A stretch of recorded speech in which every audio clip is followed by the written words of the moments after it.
Son los principios básicos de radiología.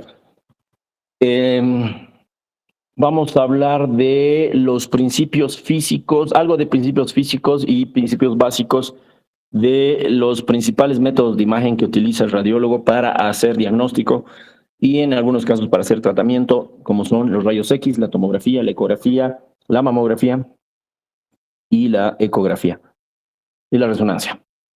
Primero vamos a, bueno, entre los objetivos hay 4 objetivos que vamos a tratar de abarcar en esta clase. El primero es algunas definiciones básicas que hay que saber, conocer las bases físicas generales y tipos de métodos imagenológicos, identificar los medios de contraste y saber qué es lo que es protección radiológica y conocer cómo se produce el almacenamiento de imágenes. Bueno, empecemos.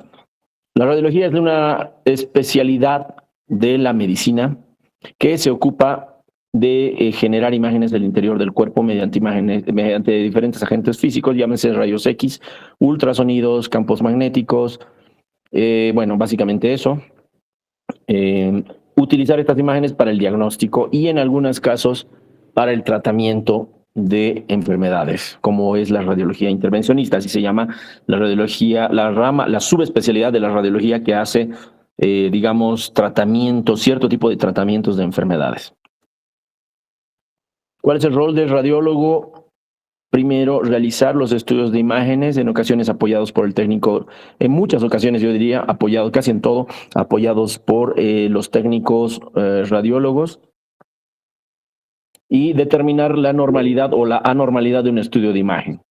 Si es anormal, caracterizar la normalidad, determinar la extensión de la normalidad, realizar recomendaciones y sugerencias. En algunas ocasiones también realizar procedimientos mínimamente invasivos, eso se llama radiología intervencionista. Bueno, entonces, entre los métodos de imagen tenemos a los rayos X y sus variantes, cuáles son los métodos de imagen que emiten radiación ionizante, la tomografía computarizada, la fluoroscopía, la mamografía, los rayos X convencionales. Otros métodos que no producen radiaciones ionizantes son la ecografía y la resonancia magnética.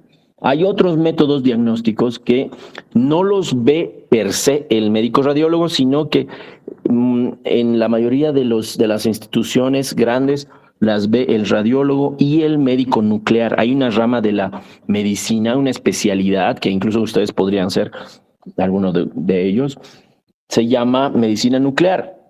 Entonces la medicina nuclear abarca la gammagrafía, es una serie de sustancias radioactivas que se inyectan en el interior del cuerpo de una persona y se trata de hacer imágenes del lugar donde haya hecho metabolismo, digamos, estas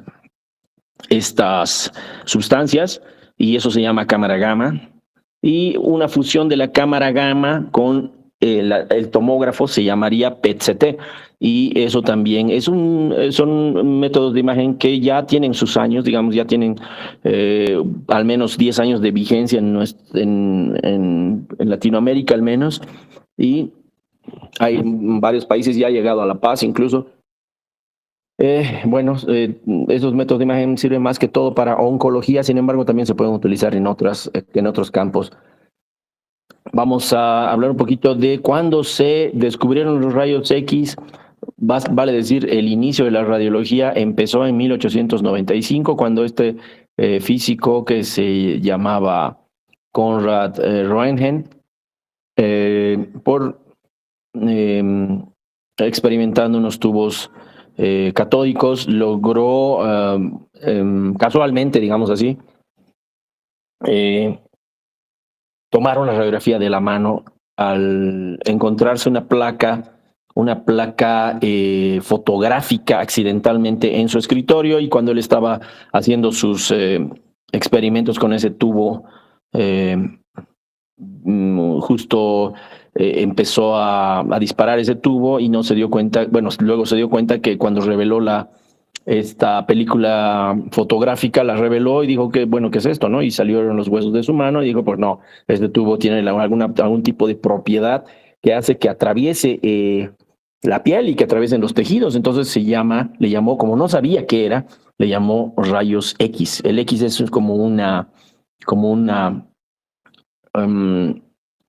algo que no puede ser descrito, ¿verdad? Entonces, por eso le llamó rayos X. Entonces, no sabía de qué se trataba. Luego, obviamente, ya pudo darse, digamos, la explicación lógica de que los rayos X son un tipo de radiación electromagnética que atraviesa el cuerpo y que puede ser fotografiado o impreso, digamos, en una pantalla o en algún medio. Vamos a hablar algo del espectro. Esto lo han debido llevar en el colegio. Yo me acuerdo que lo llevé en la promoción, es el espectro electromagnético. Estas ondas, estas onditas que aquí vemos en esta fotito, es cómo viaja la energía en el vacío o también puede ser en el aire o en algún medio. ¿Sí? Esta lo que se está mostrando aquí es en la atmósfera, o sea, en el aire, digamos. Es en el aire, en el aire que la velocidad, perdón, la longitud de onda del espectro electromagnético. Fíjense que el espectro electromagnético se mide en hercios, ¿no? Y pues fíjense el tamaño de una onda. Esta es una onda y tiene una cresta y tiene un valle, ¿verdad? Una cresta y un valle. Todos este tipo de energía que se llama energía electromagnética y otro tipo de energías también, como el sonido, qué sé yo, viajan en forma de ondas. Ese tipo de energía viaja en forma de ondas y la longitud que tiene entre cresta y cresta se puede medir en metros o en este caso, por ejemplo, está demostrado en metros. Fíjense que el tamaño de una onda de radio FM, por ejemplo, llega a tener una longitud del tamaño de un edificio, ¿no? De un campo de fútbol. Los microondas que utilizamos para calentar comida también tiene una longitud de onda relativamente larga, como por ejemplo una longitud de un humano, unos 2 metros más o menos. Y así va disminuyendo la longitud de onda. Fíjense que todo esto llega hasta infrarrojo, llega a un lugar donde sí es visible la longitud de onda para el ojo humano. Entonces, es el tamaño de un alfiler y este es el tipo de onda que está entre los 10 a menos 12 a las 10 a menos 15 metros, ¿no? Es súper chiquitito. Pero fíjense, si nos vamos yendo, acercándonos a los rayos X que tiene a las 10 a la menos 10 metros de longitud de onda entre cresta y cresta, fíjense que es del tamaño de un átomo casi, es muy chiquitita. Entonces, gracias a esa longitud de onda tan chiquitita que tienen los rayos X, es que puede penetrar, atraviesa los tejidos, algunos, no todos los tejidos, pero algunos, ¿no? Cuanto más peso molecular tenga una sustancia, menos propiedad de penetración del rayo X. Por ejemplo, el plomo, que tiene un peso atómico alto, no deja pasar los rayos X. Es por eso que los mandiles para protegernos de los rayos son de plomo, o las puertas, qué sé yo, que se utilizan en un tomógrafo, en la sala de tomografía, están blindadas con plomo. Entonces, hay sustancias que pues no tienen un peso atómico muy bajo, como el aire, por ejemplo, en el que estamos rodeados totalmente de aire. Eso tiene pues oxígeno, tiene dióxido de carbono, y todos esos elementos tienen un peso atómico bajísimo. Entonces los rayos atraviesan muy fácilmente los atraviesan. Entonces, y fíjense que hay uno un poquito más arriba que los rayos X, que tiene una longitud de onda muy, muy baja, que llega hasta las 10 a la menos 12, 10 a la menos 20, fíjense, de metros de longitud de onda, que es del tamaño de un núcleo de un átomo. Este rayo gamma es muy nocivo para la salud. El rayo X todavía es algo nocivo.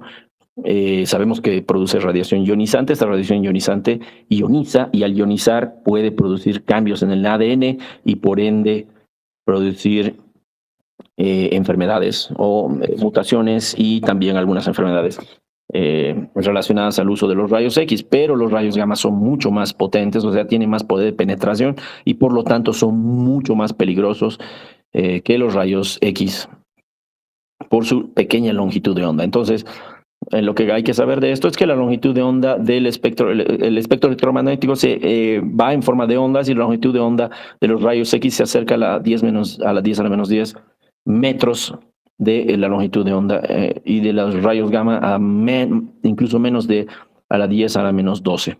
Entonces, bueno, vamos a continuar.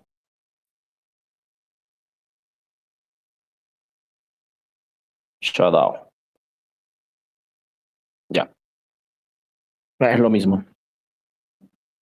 Fíjense, esto es lo que llamamos radiación no ionizante y esto es lo que se llama radiación ionizante. Hay un límite, ¿sabían? Fíjense, la luz visible, esto es lo único que podemos ver del espectro electromagnético, la luz, es lo único que podemos los humanos ver. Las demás ondas no son visibles, ni las que están encima ni las que están debajo. Todas las que están debajo tienen longitud de onda más grande que la luz visible, que es a la 10, a la 14. Perdón, esto no es la longitud de onda, esto es la frecuencia en hertz, expresada en hertz, ¿sí? Entonces, todo lo que tiene esta longitud de onda de 10 a la menos 10 hacia abajo, entonces es una radiación llamada no ionizante. Y todo lo que es una radiación ionizante, por lo menos va desde la 10 a la menos 15 para arriba, perdón, no a la menos, es a la más. 10 a la 15 para arriba produce una radiación ionizante y por lo tanto la radiación ionizante se sabe que es nociva para el ser humano, no necesariamente, digamos, al contacto ya te vas a enfermar, pero es dependiente también, muy dependiente de la dosis que se reciba, la cantidad de enfermedades que puede producir. Y fíjense que los únicos que están acá son los rayos X y los rayos gamma. Ya habíamos hablado de estos. Muy bien.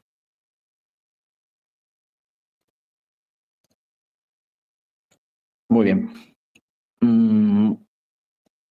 Estas son las dosis de radiaciones que más o menos recibe una persona. Esto deberían de saber también.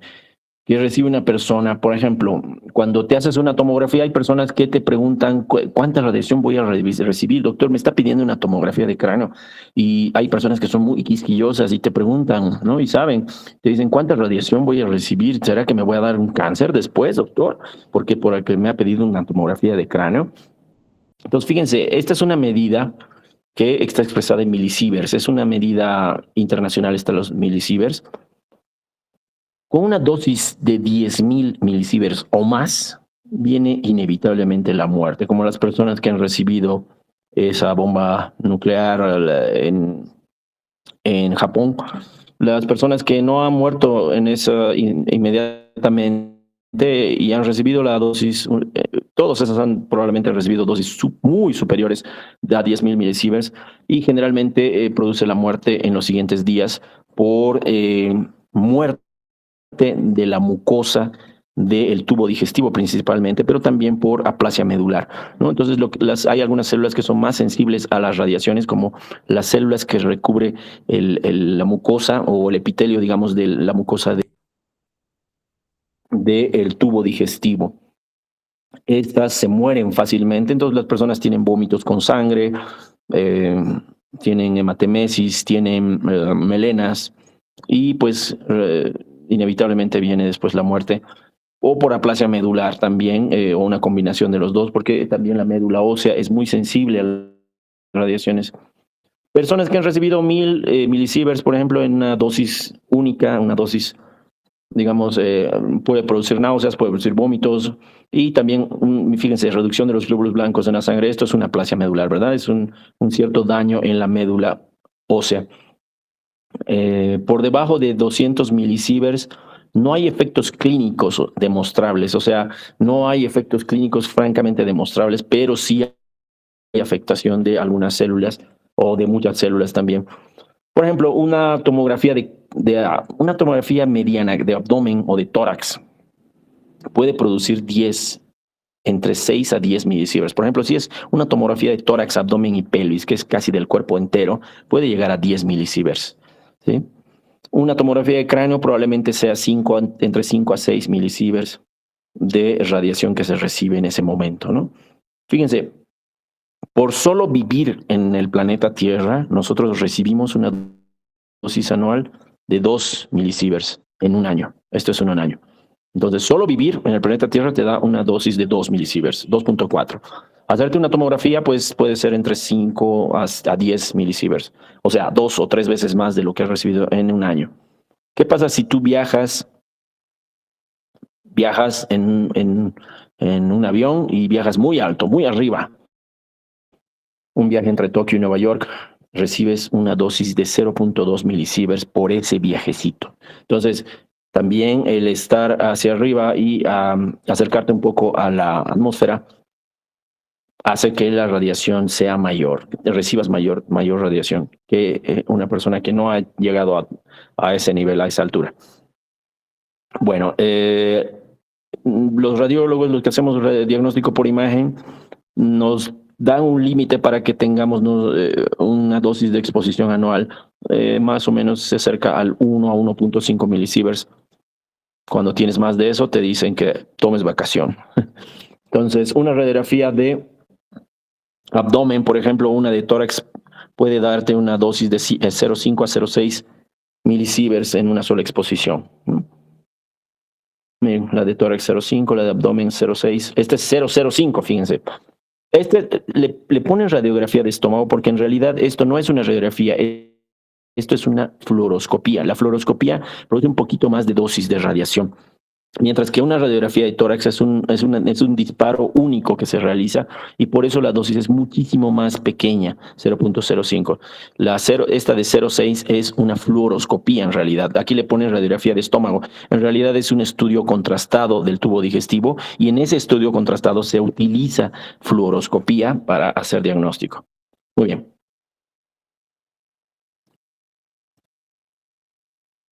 Bueno, esto lo vamos a pasar porque es demasiado. Vamos a hablar un poquito de qué es la ionización. Bueno, vamos a hablar rápido de esto porque es demasiado profundo y vamos a tratar de hacerlo un poquito más, no tan profundo porque no sé, la clase se va a ir. Entonces, esto es un átomo, ¿sí? El átomo quiere decir es una pequeña parte de una sustancia que ya no se puede dividir. La parte más pequeña, indivisible de una sustancia se llama átomo, ¿no? A es sin y tomo es cortar.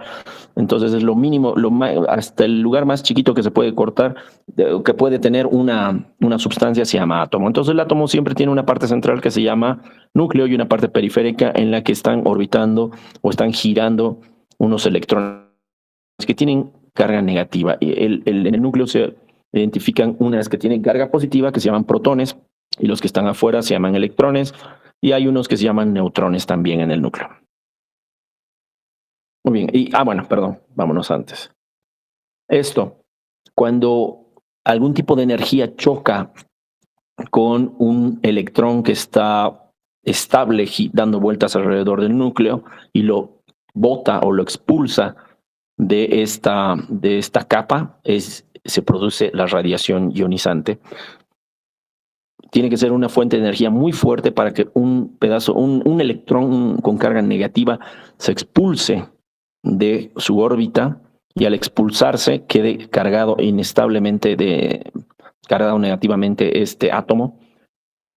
Al cargarse negativamente, el otro electrón de otra órbita superior va a pasar a este orbital inferior y al pasarse es donde se produce la ionización o los rayos, la ionización en realidad. Esta parte de pasarse de una capa externa a una capa interna es la radiación ionizante.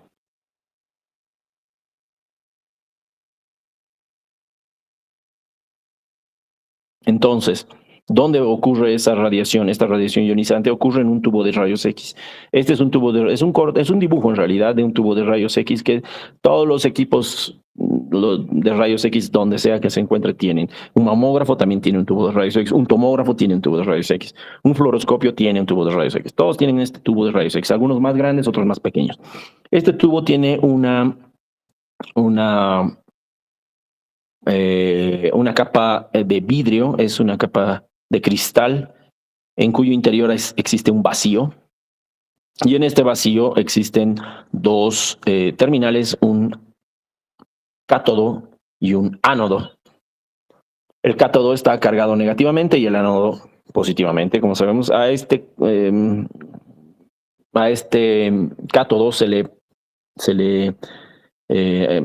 le pasa corriente para que se caliente un alambrito que tenemos acá, que es de tungsteno. Este alambrito de tungsteno al calentarse, produce fotones o electrones de alta velocidad que chocan contra este disco que gira, que está en el ánodo. Este es el ánodo.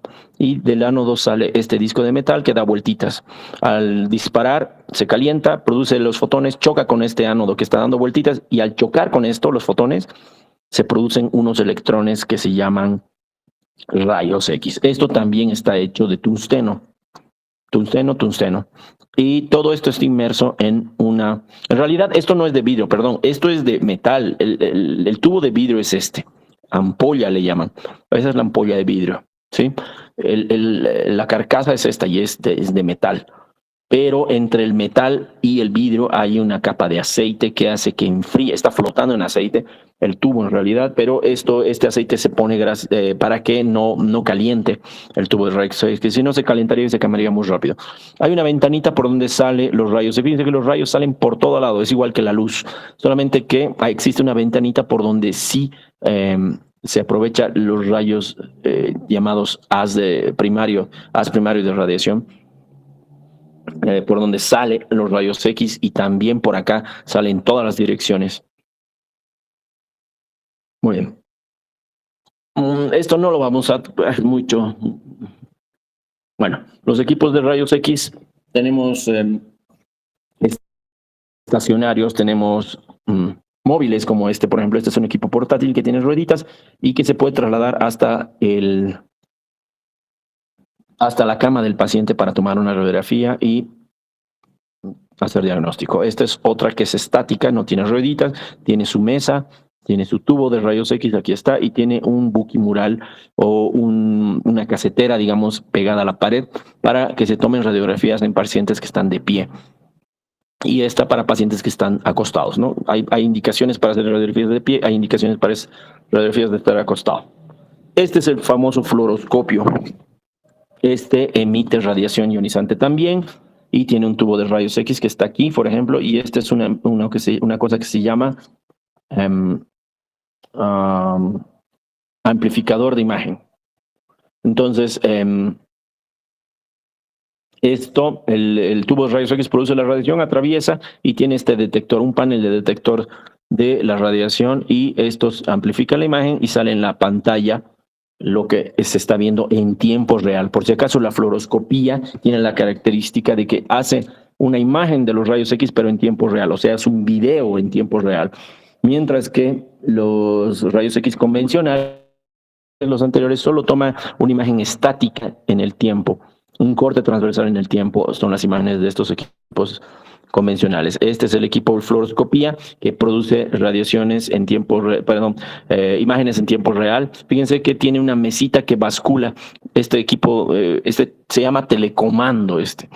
Fíjense que se puede comandar desde lejos. Aquí tienen una serie de joysticks, de controlcitos y todo eso, que controlan la mesa, acerca el tubo, la mesa se verticaliza, se horizontaliza, se mueve de arriba abajo, delante atrás.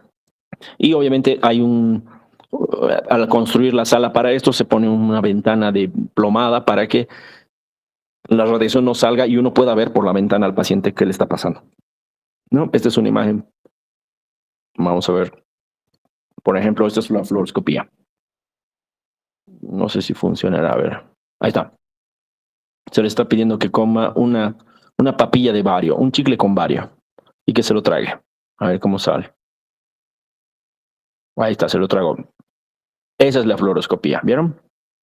Ahí está. Entonces, eso es lo que logra, digamos, ver en tiempo real cómo pasa, por ejemplo, el tubo digestivo, o cuando quieren ver una fractura en el hueso y quieren reducirla, para muchas cosas, para drenar cosas, para hacer operaciones de traumatológicas o en neurocirugía también sirven. Muy bien. Estas son las 5 densidades radiológicas básicas que tienen que memorizarse sí o sí, desde la menos densa hasta más densa. Fíjense, este es un matraz y este matraz tiene 5 densidades ahí. Uno, arriba, el 1 es aire. Se fijan que esta es una radiografía de este matraz.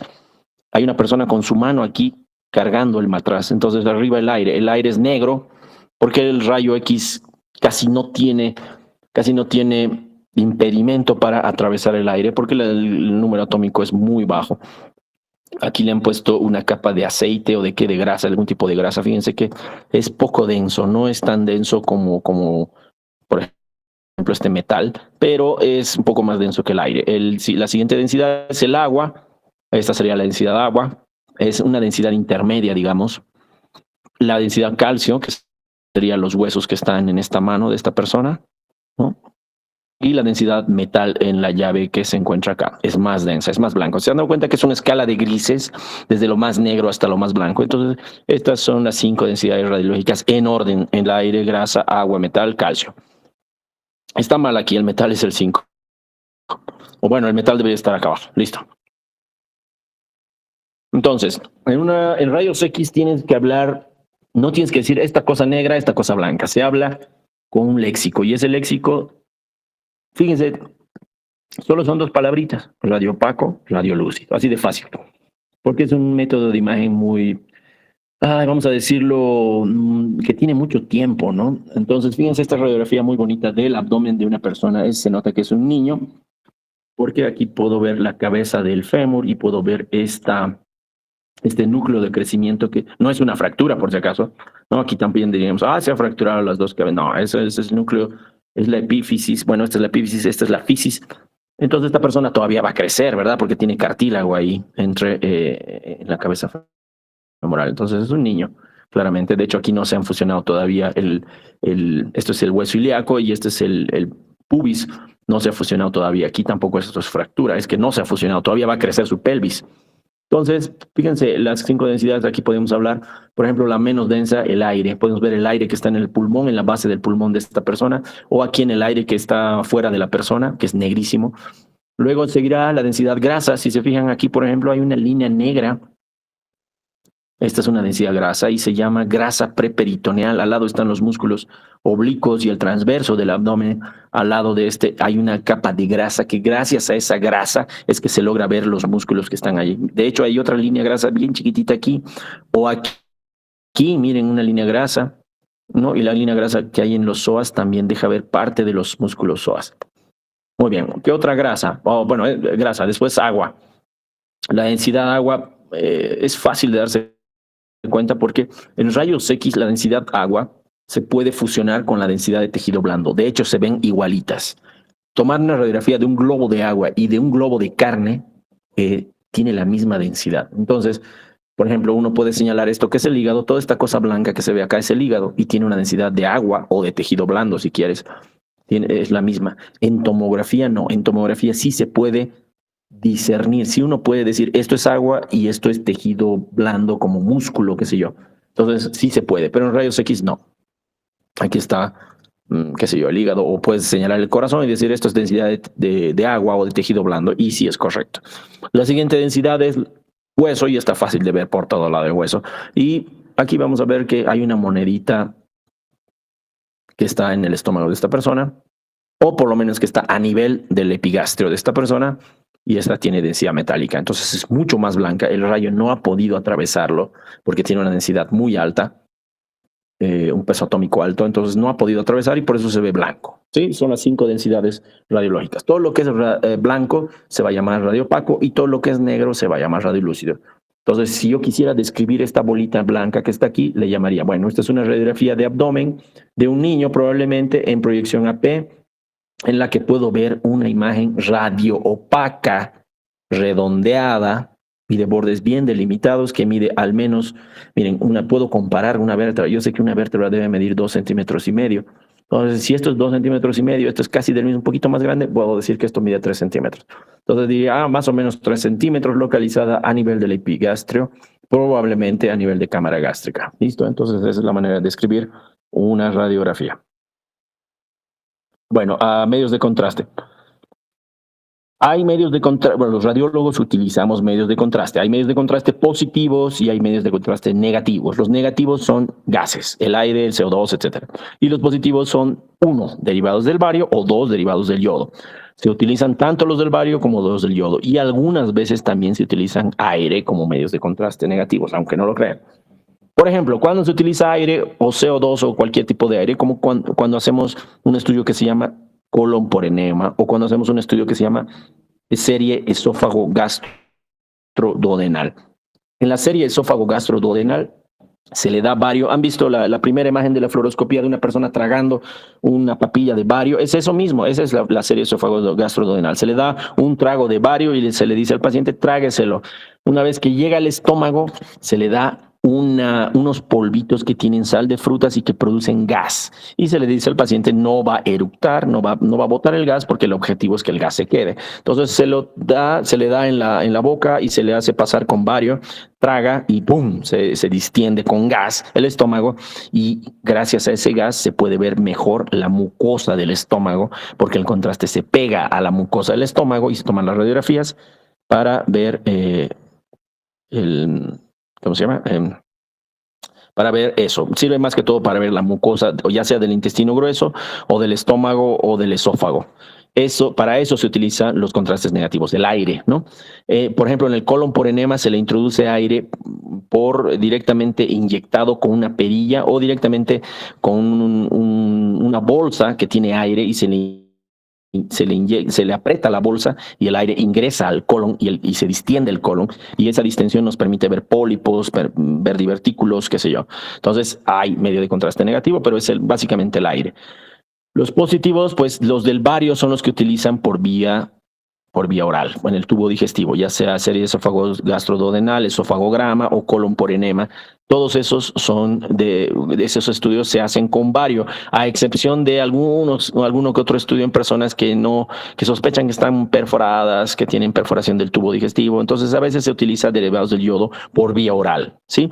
Los derivados del yodo, sin embargo, sí o sí se utilizan solamente para estudios endovasculares, ya sea tomografías con contraste endovenoso o radiografías también se pueden utilizar con contraste endovenoso, ¿no? Entonces, los derivados del yodo pueden ser no iónicos y pueden ser iónicos. Los no iónicos son los que actualmente se utilizan y los iónicos ya han sido casi pasados al desuso debido a su efecto alergénico más alto que el no iónico y los efectos adversos que produce.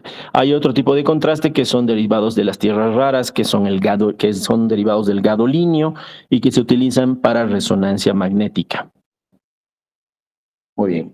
Vamos a hablar rápidamente de otro método diagnóstico que emite radiación ionizante, que es la tomografía computarizada. Este es el primer tomógrafo, esta es una de las personas que fabricó, que ayudó a diseñar el primer tomógrafo.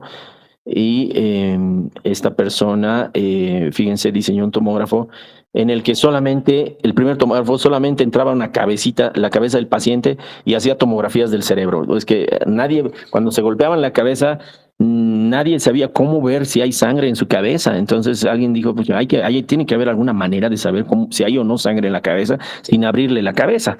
Entonces empezaron a hacer un tubo de rayos X que daba vueltitas y que había un detector al otro lado y que recibía la radiación. Entonces salieron estas imágenes horriblísimas de una tomografía de cráneo simple. Tardaban, creo, 1 o 2 horas. Aquí está el tubo de rayos X, fíjense. Entonces esto tardaba 2 horas en hacerse y salía la imagen toda pixeleada, horrible, ¿no? Pero por lo menos cuando había un sangrado grande sí se veía, yo creo que sí. Entonces, esta es una animación de cómo el tubo de rayos X da vueltas alrededor de la persona y hace cortes axiales reales bueno, no reales, no, o sea, virtuales, pero cortes axiales de la persona. Aquí no se ve, pero la persona se está moviendo, la persona que está apoyada en la mesa, en esa camilla, digamos, se está moviendo, en lo que hacen los disparos se está moviendo. Aquí se ve que fuera algo lento, pero en realidad esa es la velocidad real. Esa es la velocidad real. Fue un corte, dos cortes, tres cortes, una rebanada, otra rebanada. Entonces, fíjense que todas son rebanadas y todos son cortes axiales, por eso se llama tomografía axial computarizada, ¿no? Fíjense, han salido varias rebanadas. Muy bien. Bueno, en tomografía vamos a hablar de tres nomenclaturas: hipodenso, isodenso, hiperdenso. Hipodenso es todo lo que es oscuro, todo lo negro. Todo lo que tiene una densidad intermedia le vamos a llamar isodenso, y todo lo que tiene una densidad alta le vamos a llamar hiperdenso. Así de simple. Fíjense, los tomógrafos, las salas de tomografía siempre tienen una ventana por donde uno puede ver que el paciente esté bien ahí, porque puede tener reacciones al medio de contraste, puede moverse y uno quiere que no se mueva, porque para la realización de este estudio se necesita que el paciente esté quieto. Fíjense que la mayoría de las salas tienen un vidrio grande por donde uno puede ver. Ese vidrio es plomado y todos estos ambientes tienen, si no es plomo, por lo menos tienen un revoque con una sustancia que se llama baritina, que es muy densa y que evita que la radiación se fugue. Entonces, todo lo que sea negro le vamos a decir hipodenso. Por ejemplo, fíjense que esto que es el ventrículo lateral y tiene líquido en el interior del ventrículo lateral, lo vamos a llamar hipodenso. Todo lo que es isodenso, vamos a ver que es una densidad intermedia. Por ejemplo, este músculo o este otro músculo, el músculo oblicuo, tiene una densidad intermedia. Todo lo que es blanco, por ejemplo, el hueso, o el contraste que está en el ventrículo izquierdo, o esta costilla, es hiperdenso. Entonces, esa es la nomenclatura que se utiliza: hipodenso, isodenso, hiperdenso. ¿Sí? Fíjense que las 5 densidades se aplican acá en tomografía. Fíjense, el aire que se encuentra en el colon descendente en esta persona es negro. Sería la densidad aire. La segunda densidad es grasa. Fíjense la grasa peritoneal que tenemos aquí rodeando al intestino delgado, al yeyuno aquí. O la grasa subcutánea que está debajo de la piel de la cintura de esta persona. Fíjense el color de esta grasa con el color de la grasa peritoneal. Es la misma.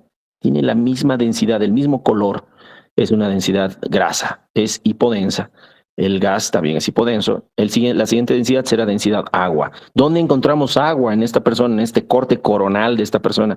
Acá, en la vejiga urinaria. Aquí tenemos pipí o orina. Entonces la orina es hipodensa, fíjense, levemente hipodensa en comparación al músculo. El músculo es un poquito más blanco que el agua. ¿Se acuerdan que les había dicho? En la tomografía sí se puede diferenciar entre una bola de carne y una bola de agua. Sí se puede, porque en tomografías es un poquito más, tiene mayor resolución. Entonces, fíjense, la vejiga es más oscura que el músculo. Entonces sí se puede. Entonces, en tomografía habrían 6 densidades radiológicas y no 5 como en los rayos X convencionales, ¿no? La densidad agua entraría y la densidad de tejido blando sería la siguiente. Y la siguiente, después de la densidad de tejido blando, sería el hueso. Fíjense, esto es hueso, aquí costillas, ¿no? Muchos huesos. Entonces es hiperdenso. Y lamentablemente no tenemos algo metálico acá para ver, pero fíjense, si hubiera algo metálico y es grueso, lo suficientemente grueso, se produce un artefacto en en rayos de sol se llama, y eso se produce porque es tan denso que se produce ese artefacto. No puede atravesar el rayo X y se produce un artefacto que no deja ver bien las imágenes. Es por eso que cuando se quiere evaluar prótesis de cadera, de rodilla, qué sé yo, con tomografía, a veces no se ve muy claro porque se producen artefactos. Muy bien. Entonces, la tomografía es muy bueno para tejido blando, es muy bueno para ver tejido óseo, para ver calcificaciones, para ver cuerpos extraños. Es costoso relativamente y más o menos disponible, no tan disponible como otros métodos. Produce radiación ionizante, es una desventaja, y tiene necesidad de que la persona esté quieta y de que se necesita contraste en muchos de los estudios. Hablemos algo de la mamografía para terminar. Este es un mamógrafo y fíjense que es un tubo de rayos X. Aquí arriba está un tubo de rayos X, produce radiación, dispara, y aquí se pone un cassette o hay un detector aquí. La mama se coloca ahí en esta charola. Fíjense, aquí está el cassette, el detector tiene su cablecito y sale en la pantalla la imagen, ¿verdad? Entonces, los rayos, y fíjense que esta cosita que es de plástico, aplana la mama para que sea lo más plano posible. Cuanto más aplanada está la mama, mejor sale la imagen, mejor se pueden ver nódulos, mejor se pueden ver bolitas o tumores en el interior de esta. Entonces es por eso que se produce esta compresión con este compresor, ¿no? Entonces todas las mamografías tienen dos proyecciones, una como esta, la que se está haciendo, que es cráneo caudal, y otra que se gira este tubo un poquito de lado y se llama medio oblicuo lateral. ¿No? Ahí están las dos proyecciones. Fíjense, las dos craneocaudales, la mama derecha, la mama izquierda, craneocaudal derecha, craneocaudal izquierda, y la medio oblicuo lateral de la mama derecha, medio oblicuo lateral de la mama izquierda. Fíjense que todas las imágenes que salen aquí es como si estuvieran ustedes viendo de frente a la persona, ¿no? Entonces, esta va a ser la mama derecha y esta es la mama izquierda. Mama derecha, mama izquierda. Fíjense que en la en la medio oblicuo lateral es en la única en la que sale muy bien el músculo, ¿cómo se llama este músculo? Pectoral. Muy bien. Aquí están las dos proyecciones. Cráneo caudales, dos medio oblicuos laterales. Aquí están los músculos pectorales que son los testigos de las proyecciones medio oblicuo laterales. Sirve la mamografía muy bien para detección de cáncer, pero necesita de hacer compresión y bueno, es un equipo que produce radiación ionizante y está más o menos disponible. Ahora existe un tipo de mamografía, le llaman 3D o tomosíntesis también, realiza cortes mamográficos y los reconstruye en una computadora donde imágenes con menor sobreposición de tejido que en una mamografía convencional. Es un poco más útil, sobre todo en las mamas densas donde existe sobreposición. Bueno, entonces, estos son los materiales que se utilizan en protección radiológica. Todos son materiales plomados y que mandiles, guantes, collarines, lentes. Sí, muchos de estos se utilizan para cuando se hace fluoroscopía o cuando se hace intervención. Bueno, los tres pilares de la protección radiológica son: uno, justificación. La práctica que implique la exposición a radiaciones ionizantes siempre debe suponer un beneficio para la sociedad. Deben considerarse los efectos negativos de las alternativas posibles. Optimización o principio ALARA. ¿Qué es el principio ALARA? As low as reasonable achievable. Aquí está. As low as reasonable achievable. Entonces corresponde a las siglas inglesas de expresión tan bajo como sea razonablemente posible. Tienes que disparar con la menor radiación posible razonablemente. Eso es lo que te quiere decir el término, el principio ALARA. Todas las exposiciones a la radiación deben ser mantenidas en niveles tan bajos como sea razonablemente posible, teniendo en cuenta factores sociales y económicos. Bueno, listo. Limitación de la dosis, justificación y optimización. Esas tres. Muy bien. La siguiente clase vamos a terminar con ecografía y resonancia. Muy bien, nos vemos entonces el próximo jueves. Gracias.